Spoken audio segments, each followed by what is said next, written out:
The Richard Sherman podcast on PFF is brought to you by SuperDraft Fantasy. They created a fantasy game for all of us. To all my PFF community, listen up. Player props are now available, and you can win up to 20 times your entry. Put your parlays together for all kinds of sports. I'm taking it to another level. I want to hook you up when you play. Double your deposit now. Get a $10 bonus when you deposit 10 using the code PFF at registration. Just download SuperDraft and start playing now. They're even hooking you up with a free PFF Elite for a month or half of your annual subscription. Just download the SuperDraft app on the App or Play Store. Use the code PFF when you create an account. Deposit $10, and we'll match it with another $10. The offer is only eligible for new accounts. SuperDraft paid fantasy contests are available in 34 U.S. states. Must be 18 or older to play. Contests in most states. Visit superdraft.io for all eligibility restrictions. Well, I'm the best corner in the game. Don't you ever talk about me. Picked off. It is Richard Sherman. It's picked off by Sherman. Now, buckle up. Here he goes. And it is intercepted by Richard Sherman. Broken up. Picked off. This game is over. All right, guys. Welcome. This is a different episode of the Richard Sherman podcast. I got my boy Mitch Eisenstein in person. It's different. Mitchell, how you doing? Dude, it's different is right, Rich. Here we are, new day. Richard, we've got something special for the guests today. I'm going to let you kickstart this thing because this is, I think, a little bit of one of a kind. We've seen a lot of guys reveal jerseys over the years, but I don't know if anyone's got a collection quite like yours. Well, I appreciate that. I'm looking forward to showing you guys everything I got. So, yeah, this is going to be me showing my jersey collection. Arian Foster had a really good collection, but I feel like I have a ton of memories, a ton of jerseys, and a ton of cool players that you guys would appreciate seeing. So if you're coming here looking for new football updates of your favorite team or what's happening with your favorite player or the draft pick, that's not this episode. This is our last episode before the summer, a little different. We're going to show these jerseys, talk about these stories. So enjoy. Mitchell. Richard, I'm sitting here with you and I am blown away. I mean, there's probably 200 jerseys that you've got. This is a lot about your career. Obviously, you're well respected throughout the league. So let's just jump right into it. Well, the first jersey I'm going to go with is a teammate of mine with the San Francisco 49ers, former rival, I guess, with the Washington Redskins when we played. Rich, there are a lot of offensive linemen, but there's not many that have legitimate highlight reels. I mean, Trent Williams can bulldoze guys. But, Richard, outside of you being teammates with him and outside of him being PFF's #1 offensive tackle last year and probably the year before and the year before that, you guys have some unique history stemming back to when you played with the Seahawks, when you guys were the Young Bucks, Legion of Boom. And walk through what happened after you sent the Redskins packing. Well, we as the Seattle Seahawks, very early on in our youth, sent the Washington Redskins, formerly Washington Redskins, sure, and now Commanders, formerly the football team. We played a really good game. RG3 gave us all that we could handle, but Marshawn and Russell and our defense sent them home. Kyle Shanahan led offense. Did a great job. And during the game, there was a few back and forths between Trent and I and Chris Clemens and a few other guys. And Trent apparently took exception. And, after the game, it was time to shake hands and everything. And he continued to take exception. And the rest is history, as I say. But we had a conversation right after that, consequently, a text and phone conversation. And cooler minds prevailed, and we've been friends ever since. But, the clip still lives. Well, for those that haven't seen the clip, it's a unique one, and you definitely should take a look. Trent Williams approaches you in the handshake line and says, Richard, I'm going to smack you across the face, or I'm going to hit you. And you said, we'll do it then. Any tough guy, that's a solid response, but Trent just happened to do it. Well, what was it like getting smacked by a 320-pound left tackle? Well, Mitch, when, in the midst of all the adrenaline pumping up the football game, it's not as bad. I'm sure if you would have caught me on a regular Tuesday out with my family, it would have been a different feeling. But, when your adrenaline's going and you're in a crazed mindset of a football field, it's still between the lines. I felt like I handled it great. I felt like, I didn't really feel much. I got up, I turned back and was like, hey, what's up? But we had to play the next week, so I couldn't risk getting suspended or anything like that. But that was good times. That's the first jersey. So the next jersey is going to be two of my former teammates, Earl V. Thomas III and Mr. Bam Bam Chancellor. You know, I had to show his Pro Bowl jersey because they never gave him enough love. Like, should have been all-decade team. Y'all got it wrong. They sure did, Rich. I mean, this is the core Legion of Boom. Earl Thomas and Bam Bam Cam Chancellor. Talk about both of those guys. Talk about what they meant to you and your career. Well, I mean, they both were generational talents. Obviously, their play spoke for itself. Earl, incredible range, incredible instincts, played really hard, really fast, dynamic in every, you know, obviously they knew coming out of Texas, they took him before, you know, Pete took him before his guy. Yeah, his SC Taylor guy, Mays, Taylor right? Mays. Yeah. And he really showed up from day one that he was going to be an elite talent. And he really, day in and day out, put the work in. You know, I don't know of anybody that worked or practiced harder than Earl, that prepared harder or better than Earl. He really takes his time. He takes it serious. He works hard every single day. He puts it on tape every single day. If you looked at a practice from week 6 or training camp or off season, it'll really look the same for Earl Thomas III.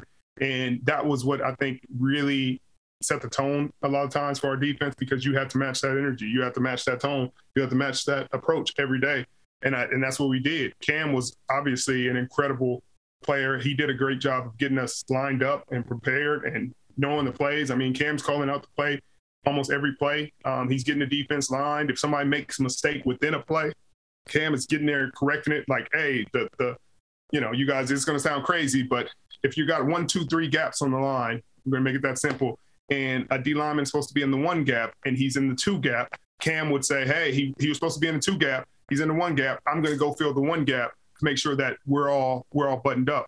And these are things that you won't notice when you're watching the tape or you're watching the game. You're just like, oh, that's a great tackle by Cam, or this is a great play, or look, they got him stopped. But there were so many plays where he allowed the rest of the guys to play free, you know, and thoughtless, and he would clean it up, whether it was in the run game, the pass game, and just the leadership that he brought, you know, and being a high school quarterback, I mean, I was a quarterback of your defense, and people that haven't been around Cam, like, there's a lot of, you know, Joe Schmoes on the street say, oh, I could run a route against these guys. I dare you to go take a look at Cam Chancellor, because that guy is way, way bigger than people expect. Right. And that's why I wanted to save the hitting aspect of it for last, for both of them. You know, both of them could go thump with the best of them. Earl, you know, the iconic play, I think, for Earl, at least in my mind, was when he made the tackle in the NFC Championship game against the Green Bay Packers, and he had just torn his rotator cuff. Went in for x-rays. They put him in this big brace, the sling, and they gave it to Starks on something. And Earl comes out in the middle field, full speed, and strikes. And we're losing this game, you know, but it's fourth quarter with 10 minutes to go, and we're going to give it all we got to the end. And he threw his injured shoulder in there with no regard. And that's just the kind of selfless teammate and player that he was. And of course, that Super Bowl, Cam goes on to get injured his MCL in practice the day before the Super Bowl, and it was great too. And soldiered his way through that and still played an outstanding game in a game that's a 6 to 8 week injury, and he's playing the next day. And he almost took you out in the process. Right. Then he tore my elbow, Cam. We still got a little beef about that. He still owes me a few more dinners. But those are 2 of the best players to ever play. Personal story about Earl, just from your wedding. You know, it's like Richard got married down in the Dominican, all-inclusive, fancy-dancy. Floyd Mayweather's there. The red carpets are rolled out, everyone you can imagine. And everyone's having a great time, right? I mean, we had a hell of a time. You know, people are doing what you would expect at an all-inclusive resort. Earl Thomas wakes up every single morning at 6 a.m. He's working out, busting his ass for an hour and a half, hitting the sauna. I mean, this is after being up well past midnight, you know, and that just shows you the work ethic these guys have and that mentality.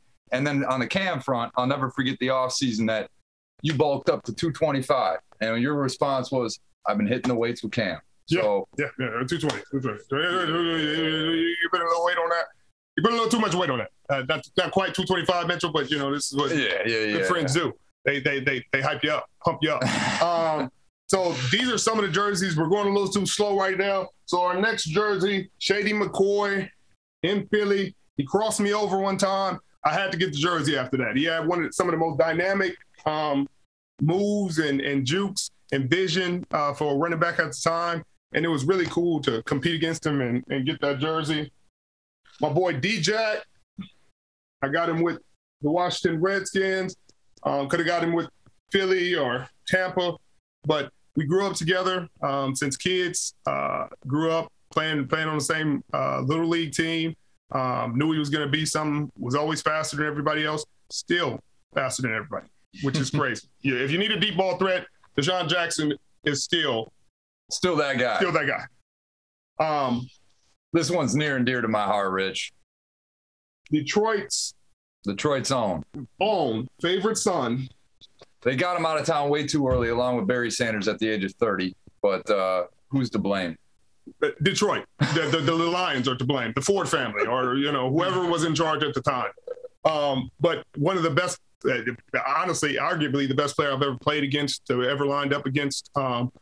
Your hands are beyond full the entire game when dealing with him, because not only can he give you a long day and score points and do all that, but it's going to be, it might likely be an embarrassing play that's going to live on the internet forever. Because he's 6'5" and change, 230 and some change, running 4.2, 4.3. Like these sound like video game numbers, and it's like, oh, look at that. But to have to guard that human being, and then to say, hey, they're going to throw it up, and usually people triple team it, and he still makes the catch. But we're just going to have you guard. We're just going to have you guard him, and then we'll deal with everybody else. And he was such an incredible player that they tried to vice, like a punt return vice defense. The Saints did. Yeah, on the goal line, in the red zone. They would vice him. And our coaches that week showed us that on tape, me and Brandon Browner. They showed us that on tape and was like, hey, we're going to try to work this in. And we were like, well, y'all take both of us off the field when y'all do that, because y'all not going to – if I can't handle him on my own, then I don't need to be out there. Like, if y'all got to do that, then don't put me – I don't want to be a part of that. That's embarrassing, and that's shameful. Like, he's a great player. I give him all the credit in the world, but look, he got to score on me. You got to score on me to show me. You guys got the last laugh, though. I mean, let's not forget when he was about to roll in the end zone and good old Bam Bam knocked that football out about the quarter-inch yard line. No question. And then KJ and the refs just casually forgot the rule that you're not allowed to bounce. That's what you're supposed to do. Okay. Forget. You're supposed to forget things like that. The game was won. It was in hand. I appreciate you guys. That's actually from that game. Is it? Yeah, that's the jersey from that game. Man. That jersey's from that game where Bam Bam punched it out. Appreciate you. Megatron, it was great competing against you. One of my favorite teammates, one of my favorite guys, my brother, Marshawn Lynch, beast mode, all that. Oakland's finest son, town business. One of the best football players that'll never get enough credit for what he was able to do. Dominant. Never gets enough credit for our Super Bowl runs and his part in it. You know, he was one of the best running backs, if not the best running back in the league at the time. Run the damn football, Rich, at the goal line. What he said. What he said. I'm going to say it for you just because I know, whatever. But if you run that football in that position 4 times, I mean, you watch Man in the Arena. We would have had Vince Wilfork. Vince Wilfork says on the Man in the Arena, Tom Brady's episode, if I'm the Seattle Seahawks, I'm running that ball 4 times. This is the nose tackle of the opposing team. So you know that Marshawn had a tremendous amount of respect in that league. I also love Marshawn from the standpoint of your celebrity softball game. You said, Mitch, this guy marches to the beat of his own drum. We're all enjoying ourselves after the game at a nice local bar. He comes in, dances for literally 1 song, goes crazy, and leaves. And that is the 2-minute appearance that Marshawn made at your celebrity softball game function. Yeah. So, and you got to remember the appearance that he made at the game. Yeah. And Marshawn decides to come at the 11th hour of the game. The game's almost over. It's in hand. There's a runner on third with the winning or tying run on third and somebody up to bat. Marshawn decides to come in and make his first appearance to be the pitch runner on third, to be the guy who runs in the winning run. After not being there the whole game, but he shows up. He shows up every time. That's just my brother, and he is the most selfless person in the world.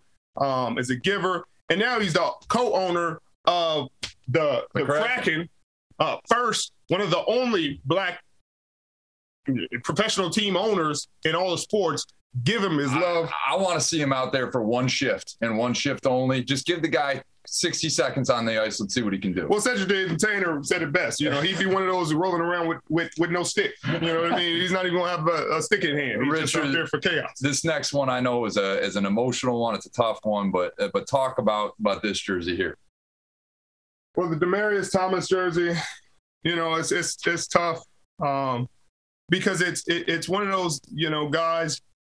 Football is such a brotherhood, and you know, you say that, but there's such an understanding of the heartache and the stress and the strain and the sacrifice that it takes to make it to the National Football League. So to lose a person who you competed against, who you were friends with, who you had conversations, you know what I mean? There's some players you obviously play and you just play them. You know, your relationship doesn't ever, you know, go past what you did on the field. Like, hey, we're competitors, that's it.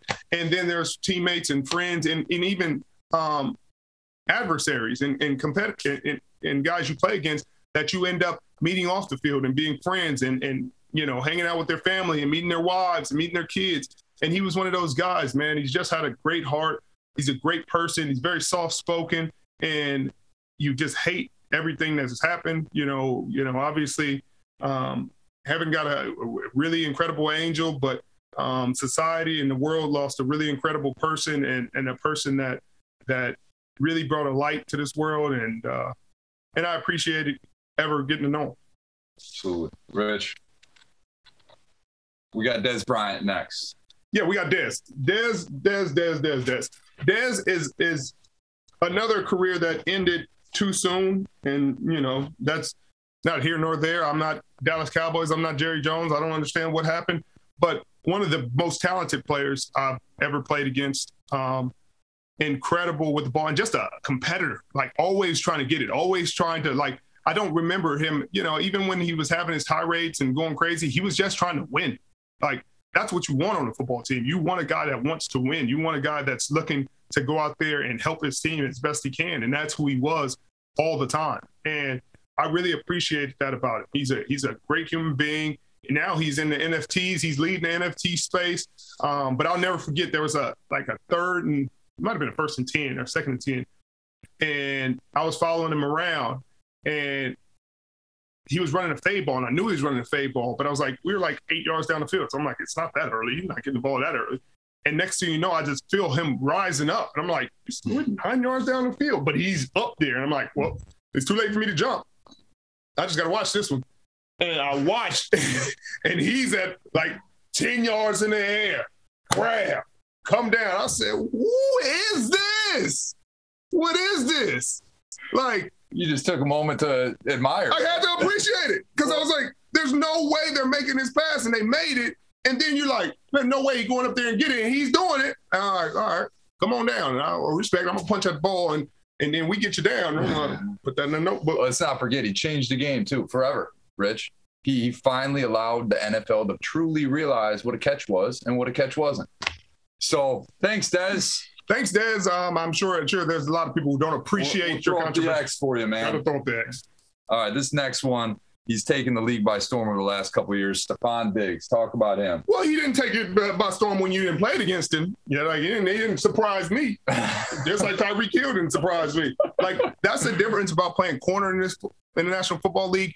There are fans out there, you'll go against guys, and they'll be like, oh, man, like, you got beat by that's nobody. Like, No. There's no nobodies in the National Football League. There are the players you know about and that are big names and the players you're going to find out about. There's no nobodies. Like, everybody can do it in the National Football League. That's how they got there. They were the man somewhere. They were the man for the high school, college, and they have the ability to go take over at any time. So when he was in Minnesota, he was really a great route runner. And now he's a focal point so much in Buffalo that people are finally getting to appreciate everything he was doing in Minnesota. But he was doing the same thing in Minnesota. You put a run game behind that Buffalo line, and all of a sudden they might be Super Bowl favorites this year with Stefon Diggs and everything else they got going. I mean, if you got the overtime rules from this year, they might be. But that's the story for them. A friend of the program and a former teammate, Leonard Fournette. Talk about his game, man. Playoff Lenny. Playoff Lenny, Louisiana's very own favorite son. He is a character, man. He is one of the best running backs in LSU history. You'll never forget the time where he had 17 carries for almost 300 yards or something crazy. But a great guy, a fun personality, a fun human being. I love being on his team this year. A workhorse, a guy who really wants to be there for his teammates, a guy that never gets off his phone and is FaceTiming constantly. Like I've never seen somebody like FaceTime as much as he does, but he's a fantastic teammate and a fantastic player, and I enjoyed every second of being his teammate. Richard, I don't think a whole lot of people know Julio Jones' real name, but I know you do. Yeah, Quintorris Julio Jones. This was what I considered one of my ultimate rivals. At the time I played, we were drafted together in 2011. We had a battle in the playoffs of 2012 that was pretty epic. We had a battle, and we had a couple battles, but there was always an enormous amount of respect for one another. And again, just those conversations we had and being able to be together and know that hey, you're about to go against a great player. I'm about to go against a great player. We're going to see who comes out on top. And he doesn't do a lot of talking. He's like guarding a horse. He's like guarding a thoroughbred horse. Like, you're not going to be able to get in his way and stop him from going where he's going. You're not going to be really able to stop when he stops or turn when he turns. You just have to find a way to grab the reins and go when he goes, as best you can. And I really enjoyed the challenge because you knew when he's coming in, he's getting the ball. He ran his route so hard that's why his feet were always broken. And he always has Liz Frank. He has this, he has that, because of how hard he ran the routes and how hard he stopped. He's probably the closest thing to Megatron, Calvin Johnson. Who do you think has the upper hand between Julio and Calvin? At least from your opinion, playing against them. Well, it just depends on the day. Like Calvin could go for 300. Julio didn't win for 300. Right. They're both triple crown winning thoroughbred horses that you're going to have to deal with. You're going to have to deal with. I guarantee you there's not many people signing up saying, baby, if you can choose between Julio and Megatron, they're going to be like, well, what's the other choice? What's the third choice? I might need to. I'm sick. I need there's multiple. Give me three. Richard, this next one, former teammate. Obviously, you guys have had a long history of playing together and winning a championship together. Talk about Russell Wilson. Yeah, it should have been a championship, but that's a story for a different day. Russell Wilson, this came from the game when we played against them the first, this might have been the second time, the first time in San Francisco in 19. The Sunday, it was a Thursday night or Sunday. But a great competitor, a guy who came in, worked hard, didn't say much, just came to work and got to work. And that's what you appreciated about him. He really bought into Pete's philosophy of compete. He was the right man for the job at the right time. He didn't need to shine. He did exactly what they needed him to do. He took care of the football. He controlled the run game. We ran it. He ran it when he needed to. And they leaned on the defense as much as we could, and we were able to get to 2 Super Bowls, and he's able to blossom into a 9-time Pro Bowl career, and now he's on to Denver, and they have high expectations right now, but we'll never forget those moments as a teammate, as being able to go through those battles and have those games. We had a lot of close games, a lot of hard-fought games where guys had to play well down the stretch. And some of the plays that he and Jermaine Kearse and Doug made offensively, obviously with Marshawn and the rest of them, were unbelievable. And we wouldn't have won those games without him. Richard, this next one, you mentioned him, former teammate at Stanford, former roommate. My son. Fellow lover of Jim Harbaugh, Doug Baldwin. My son right here. This is this guy. I've known him way too long in my life. In his life, he would say, I'm sure. Doug Baldwin, a great human being, a great father now of 2 beautiful girls. I've known him since he was a freshman in college. So that's going on. What are we in now? That was 2007. We're in 22. So it's 15 some odd years. We were teammates for 11 of them. And there's, a guy, he's so selfless. He's selfless. He's hardworking. He makes no excuses. He's dynamic. He's aggressive.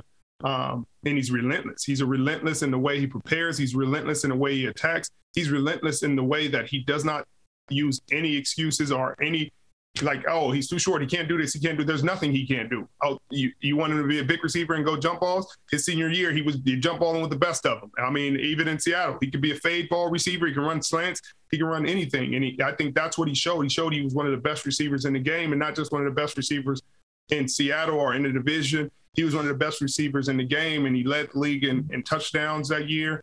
And it was just a beautiful thing. And, obviously still my brother to this day. But to see his career blossom and to see him grow up in the game and finally get the respect he deserves as a Pro Bowler in 2015 was man, it can't say enough positive things. Richard, this next one, I know you've got a ton of respect for him. Odell Beckham Jr. You said early on, this kid is just different. He gets in and out of breaks quicker than you've seen pretty much anyone else. Look, everybody remembers I remember the first time I played him, when he was a rookie, and nobody told me about him. Nobody gave me the heads up about what was going to be going on that day. And Odell Beckham Jr. came to Seattle with the New York Football Giants, and we're the Legion of Boom. I think that year we either went to the Super Bowl or won the Super Bowl, but we were established, and he was not established. And he came, and from the first snap, he had something on his mind. And it took me a second to realize what he had on his mind, but I caught on. Quick. And he had ran a double move. He ran a double move, a comeback and go. And I really didn't bite on the comeback because it didn't look like a comeback, But then he came out of that thing with a different kind of ferocity than I thought he was going to come out with. And Eli gave him a ball, and he caught it. And he really could have got out of there if Eli would have gave him a different ball. And I had to tag him down. And I said, whoa, all right, mental note, this kid is real. He's real. He's real. You got to put it in your notebook. Like, that's a time when nobody knew who Odell Beckham was. And everybody's like, oh, you getting beat by a rookie or nobody. And then he goes on to become the receiver, one of the best receivers Stefon Diggs point in the National Football League. Back to the point that this league is full of dogs. Like, everybody's a dog. You just don't know how big of a dog yet until you see him eat. And it was really cool to see his career blow up, obviously the one-hand catch and all that. But, that almost takes away from how dynamic he is. It's just the receiver. A fun fact about Odell, the Detroit Lions took Eric Ebron over Odell Beckham Jr. and Aaron Donald. The next one. I'm sure they're happy with that decision. That's the kind of Detroit decision that you can appreciate. It's just like having the two Hall of Famers, in their careers literally early. Right. Because say, see ya. Thanks for the time. Thanks for the time. And then the Detroit Lions are like, no, pay us back money. Richard. But that's a story for different. One of these days, man. One of these days. All right, the next one, I know a good friend of yours, Bobby B-Wags Wagner. Talk about Bobby. Bobby, one of the best to ever play, ever wear a jersey. Of course, to ever wear this jersey. There's not enough, you could say, there's not enough superlatives to give him the credit that he deserves. He was one of the best players on the team the year we won the Super Bowl. I think obviously everybody understands it now, but to come in as a rookie and, the year we won the Super Bowl was his second year, just like Russell. And take command of a defense full of big-time personalities and big-time superstars and be able to command the respect of those men takes a lot. And he did that, man. And he not only did it, but he played at a high level when he did it. And there's not enough positive things you can say. Obviously, his career is Hall of Fame, and he's going to the Los Angeles Rams and to make their defense a lot tougher to deal with. And people are going to see how valuable he was. Richard, his draft class after your draft class was the cementing of your guy at the Seattle Seahawks. That's what made John Schneider probably the best GM in that 5-year window. Being able to go and grab Bobby Wagner in the second round, followed by Russell Wilson. He took a lot of heat for that. I think you guys had the lowest graded draft during that year by the bright minds of Mel Kiper and Todd McShay. But it goes to show you how good of a player he is. Next up, I know you have a ton of respect, Patrick Peterson, Pat P. Another guy within my division, and we just elevated. We grew up together. We met at the combine with a lot of the other corners. He was, Peterson, Sherman. We were in the same group of runners, and it was really cool to meet him and get to talk and chop it up, and then to grow up together. We would go meet at Larry's softball game every year and get to chop it up and catch up. But it was really, it gave me somebody that could push me every year. And I'm sure he would say the same, I would hope, looking at each other's numbers and just wanting to be the best. He obviously had the punt return ability and got to the Pro Bowl rookie year. in second year and third year. And I was able to get the 8 interceptions and get the all pros, and he was get the all pros. And it was really like, it's always good to have that person to kind of gauge yourself against. Sure. and chase. And, during that time, it was him, it was Revis, and we're all fighting to be the best cornerback we could be. And I'm grateful for that, because it wakes you up in the morning and forces you to work harder and forces you to push yourself harder and forces you to be more detailed in your preparation because you want that spot. Next one, overall fun guy, hype man. Fun fact about Gronk, you guys were in the Alberto Beef Jerky campaign together. You guys rode on the same freaking bicycle together and had a great time together. And then you ended up being teammates. Talk about Gronk. Man, Gronk's one of the most fun-loving human beings that I've ever been around. Just a great spirit. Obviously a great all-time football player, one of the best to ever play. But it's just one of those guys that you just enjoy being around. You enjoy sharing the locker room with. He never takes things too serious, but is always there when you need a big play. And it's great. Yeah. Next one, I know you've had a lot of battles with him as well. AB, Antonio Brown. Antonio, man, what's crazy is we didn't have as many. We didn't have as many battles. That jersey, the day I got that jersey, we played him in Seattle. Was the one time we had that epic game and grinded out battle. But he's an all-timer, man. He's up there on the all-time active list of receiving yards with Quintoris and AJ and all those guys. And he's just an ultimate competitor. Like, even playing with him this year and being on his teammate, obviously everybody recognizes the incident, that what happened, but there's nobody that works harder. There's nobody that puts it on the line more. You talk about in practice, a guy does the extra, goes over and beyond every day. That's why you never hear anybody question his work ethic or question his commitment to football. You might question the commitment to football and some of the antics, but nobody questions how hard he works and the player he is. When he's locked in, there's not many that are better than him, even right now. And unfortunately, things have unfolded the way they have. That's a story for a different day.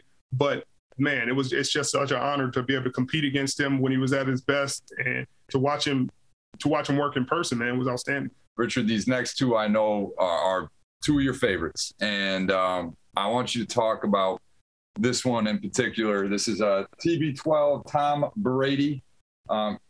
Just talk about Tom. I mean, you guys have a ton of history going back to the You Mad Bro, and obviously him calling you last year and getting you to come and play for the Tampa Bay Buccaneers. Talk about him. Talk about him early in your career. Talk about him late in your career. What does he mean to you? Well, what's crazy is if I could talk about him early and talk about him late, his career still ain't ended. Like, good night.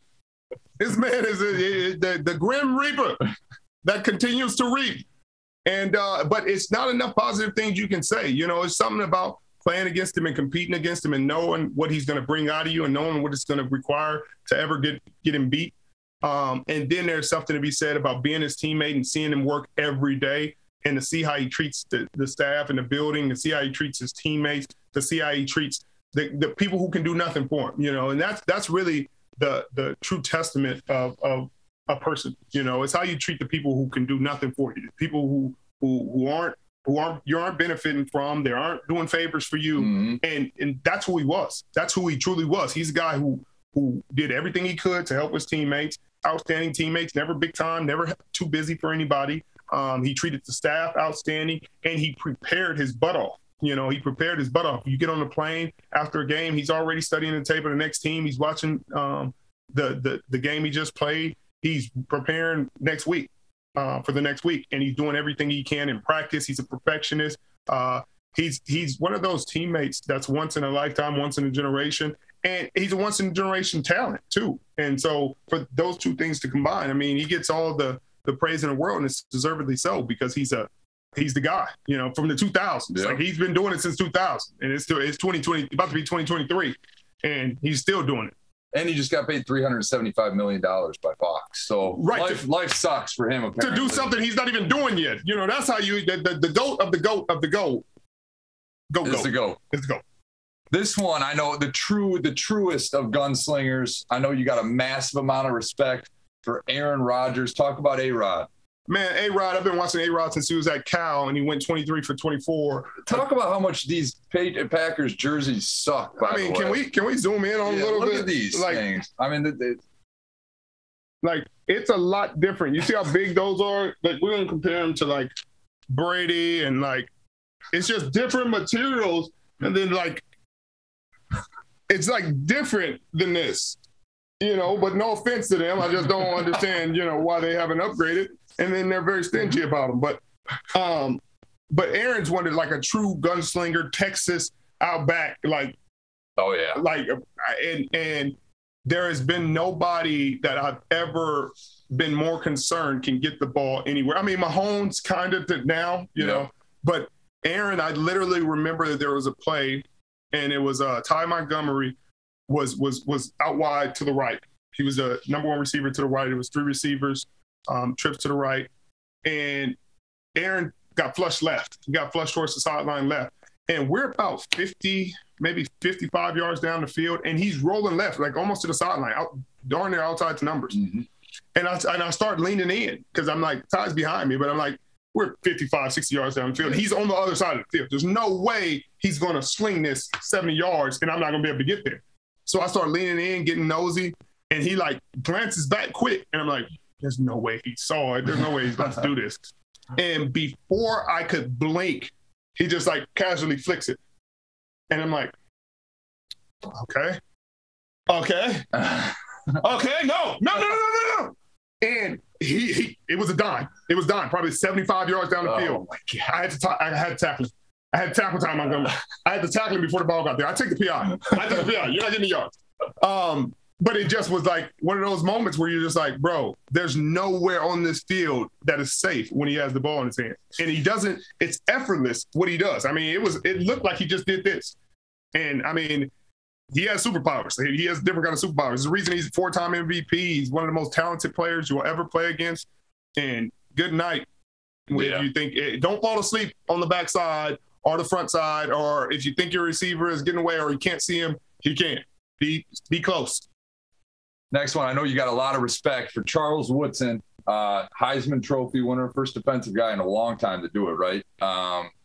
What does he mean to you in your career? I know you looked up to him quite a bit early on. Yeah, man. I mean, he's a legend in every bit of the space. You know, I mean, his 65 interceptions, but he's a guy that was a consummate professional, a guy that you could try to model your game after, but never quite reached that. He could play anywhere on the field. He was just an impact player. He was an impact from the day he got into the league to the day he left with 5 interceptions, and I think he made the Pro Bowl that year. Yeah.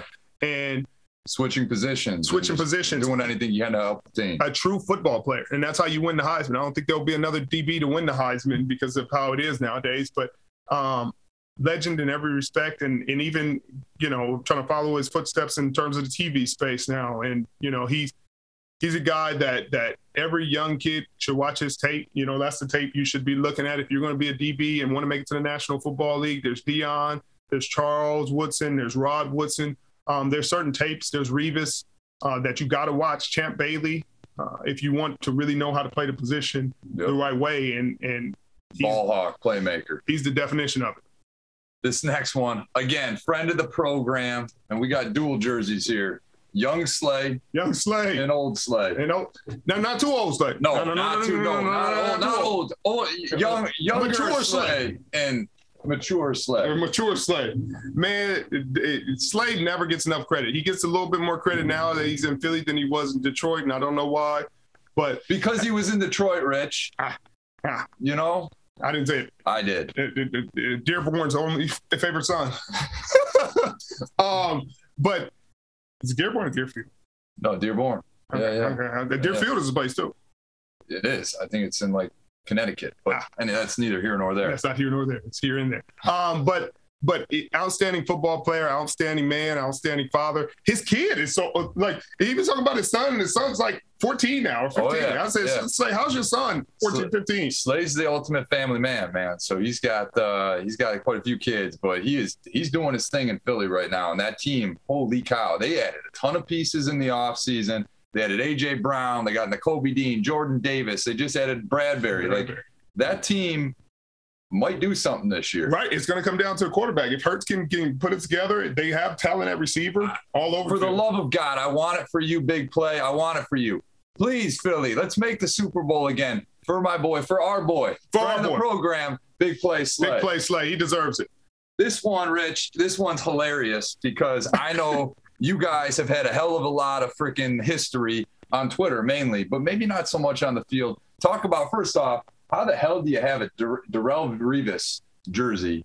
And just talk about him, his game. Well, I mean, because like I said, it's been great. It's one of those things that TV and social media kind of, it's kind of like the Instagram model thing where it's like, oh, they're millionaires and taking trips to Dubai, and then you look up and they stay in a studio apartment in downtown somewhere that's $700 a month. But he's really a great football player, and there's really a tremendous amount of respect we have for one another's games. But that's the competitive nature of guys who are true alphas and truly believe every day you wake up that I'm the best to play at the time I'm playing. And it'd be wrong for him to think anything else. And I think when it comes down to respect of your peers and your rivals and guys that have pushed you to get better and pushed you to improve week in and week out and pushed you to elevate yourself week in and week out.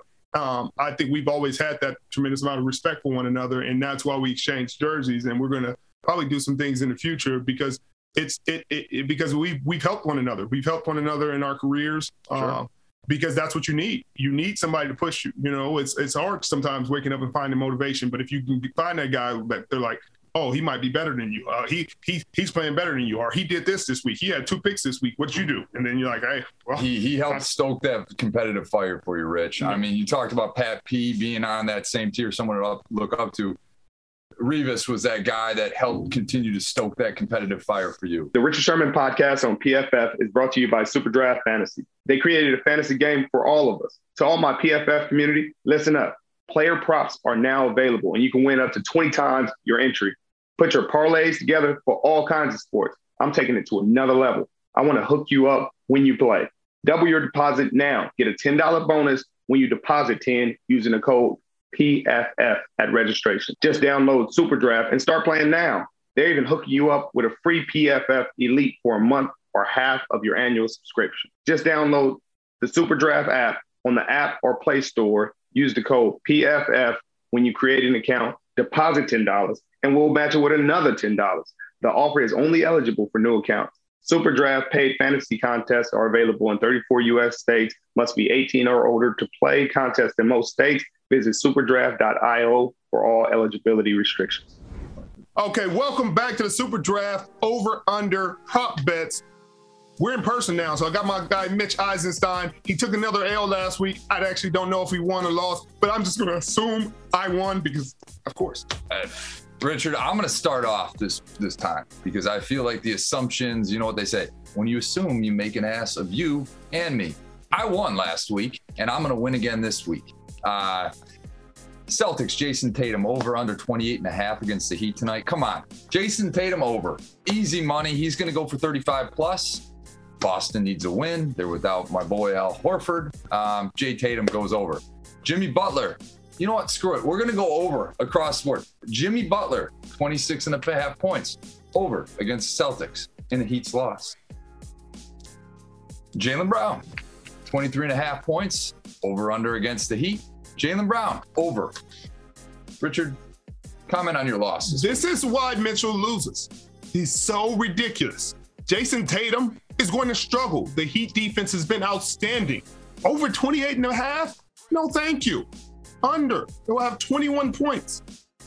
Jimmy Butler, come on. He's been a scoring machine. He may drop another 40 piece on him. So over 26.5, I have to take it. Jaylen Brown, not a scoring machine. He's hot and cold. I expect him to beat Cole. This game, they're still fatigued from the game 7. Over 23.5? No. 21. Thank you guys for playing. And thank you, Mitchell, for losing because I needed the confidence boost. You guys want to play? Use the code PFF at registration for your first $5 contest free. No strings attached, no credit card required, no Mitchell required. And he's not always here to take these L's, but he's here for me. Follow me on Twitter for all your over-under advice. I win, Richard loses. God bless and have a good rest of the day, guys. So we got a bunch of other jerseys we're going to show real quick and get through because there is way too many. And these are not all of them. I still got Tony Gonzalez in the frame, Andre Johnson in the frame, Larry Fitzgerald in the frame. I got all of my Legion of Boom guys. I got Golden Tate. I got a bunch of guys, Mike Bennett, Cliff Averill, that aren't going to be on here, old teammates. I got all my Tampa Bay guys, a lot of my San Francisco guys. So they're not going to be all of them. These are just some of the ones that we could find. A young Thomas Davis, the senior. My old teammate, Johnson Batamosi. Jonathan Stewart. Kenny Britt, who gave me a ton of competition, a ton of problems when I was young. Martellus Bennett. Lance Briggs. Young Janoris Jenkins, one of the more talented players to play. Arian Foster, who started all this chaos of these jersey things. Young E-Man, the legend, my idol, before he dropped the one. Joe Hayden, the Florida legend. Marcus Peters, back in Baltimore now. Casey Hayward, after he left the Packers. My boy James Dodd, what up? Tree Floyd, come on now, I got them all. Boy Jonathan Martin, Stanford alum. Dwayne Bowe, another great competitor. I enjoyed that when I was young. My boy Jay Lang, old teammate Justin Forsett. Trey Waynes, when he was with Michigan State's own. Come on, baby. Michigan State's own money, Mike Davis. A couple more Bradys for you here, Rich. You know, I had to get the updated Bradys. Yep. Big play, Trey. My boy Jay White, now going to be one of the best safeties in the New York area. Check him out, jetting around. Preston Smith. I played with his dad. Now I play with his son. Antoine Winfield Jr. I think Brady might play with his son, to be honest. Okay, all right, Mitchell. All right, now. Young Hump. Robert Woods, we completed since our college days at SC when he gave me a long day. He gave me a long day one time. We're going to talk about that another day. Matt Stafford. We talked about him on this show. Mike, now teammates, or ex-teammates, but come on now. Had to get this. Robert Quinn when we were really young, and then he going to somehow get 17 sacks last year, going crazy. 2011 class. 2011. Yeah. 2011 draft class. Yeah, he was with us. My boy B. Another former Lion great that casually left. He casually left and went and got a Super Bowl. So, Dean, I hope you watch this, and I hope you know I would be roughing you up right now, Dean. My boy Butt. Got Carlton Davis in here somewhere. We couldn't get through all of them, but I got to get all my guys from the Bucks. You know, I got Godwin. I got the linebackers. I got the DBs. I got the D-line. I got some O-line. I couldn't get everybody. What the hell do you plan on doing with all these jerseys, Rich? That's a great question. Levante, I had to give him a jersey. Clearly, you know, he's one of the...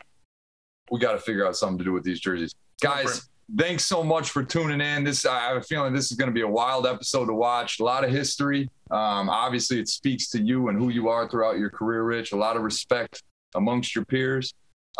It's been a hell of an episode, guys. It's been a hell of a season. We're going to take a little break, and then we're going to bounce back at it here soon. And we're going to bounce back even stronger than ever. Going to have a different kind of man cave. His background going to look a little different. My energy is going to be a little different. We'll have different guests. Might have a different co-host every now and then, but we are not going to lose my guy, Mitch Eisenstein. That's for dang sure. And I know my boy Devin White's going to be mad because I didn't have his jersey in here. It's in there. It's packed away. We doing construction on a house. Hard to find all the jerseys. I know he's going to say something. I know he is. But I appreciate you guys for this season of the Richard Sherman podcast. It's season 2. Can't wait for season 3 to start. It's going to be even better than ever. Thank you guys for subscribing. Thank you guys for being with me this whole time. Thank you for SuperDraft for helping us out. And Thank you guys for all the love and respect in the comments. We really appreciate it.